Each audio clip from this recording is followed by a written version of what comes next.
A fairy tale from the Brothers Grimm. The Queen Bee. 2 kings' sons once upon a time went into the world to seek their fortunes, but they soon fell into a wasteful, foolish way of living, so that they could not return home again. Then their brother, who was a little insignificant dwarf, went out to seek for his brothers. But when he had found them, they only laughed at him, to think that he, who was so young and simple, should try to travel through the world, when they, who were so much wiser, had been unable to get on. However, they all set out on their journey together, and came at last to an ant-hill. The 2 elder brothers would have pulled it down in order to see how the poor ants in their fright would run about and carry off their eggs. But the little dwarf said, "Let the poor things enjoy themselves. I will not suffer you to trouble them." So on they went, and came to a lake where many, many ducks were swimming about. The 2 brothers wanted to catch 2 and roast them. But the dwarf said, "Let the poor things enjoy themselves. You shall not kill them."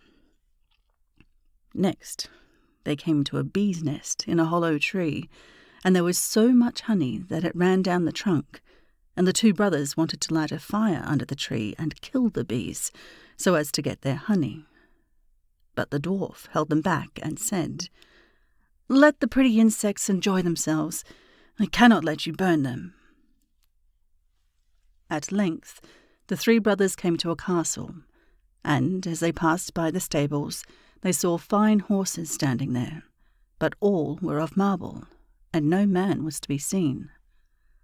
Then they went through all the rooms, till they came to a door on which there were 3 locks, but in the middle of the door was a wicket, so that they could look into the next room. There they saw a little grey old man sitting at a table, and they called to him once or twice, but he did not hear.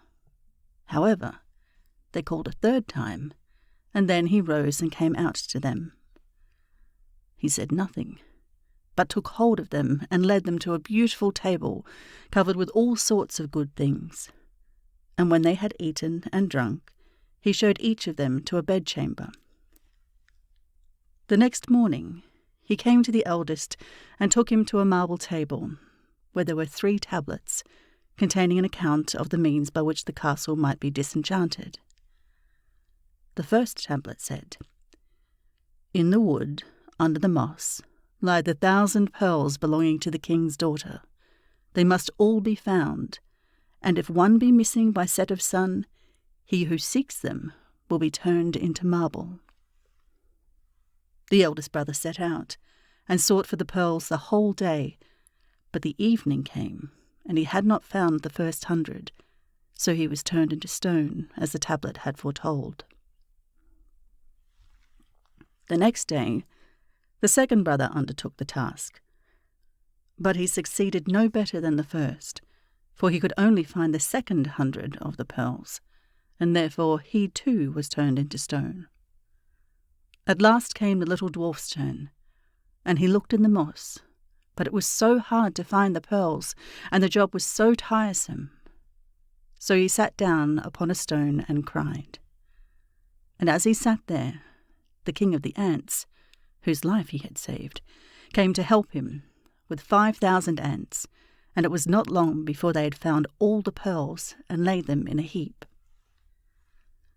The second tablet said, "The key of the princess's bedchamber must be fished up out of the lake."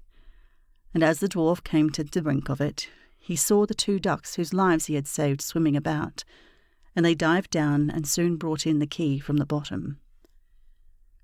The 3rd task was the hardest. It was to choose out the youngest and the best of the king's 3 daughters. Now, they were all beautiful, and all exactly alike, but he was told that the eldest had eaten a piece of sugar, the next some sweet syrup, and the youngest a spoonful of honey, so he was to guess which it was that had eaten the honey. Then came the queen of the bees, who had been saved by the little dwarf from the fire, and she tried the lips of all 3, but at last she sat upon the lips of the one that had eaten the honey, and so the dwarf knew which was the youngest. Thus the spell was broken, and all who had been turned into stone awoke and took their proper forms. And the dwarf married the youngest and the best of the princesses, and was king after her father's death. But his two brothers married the other two sisters.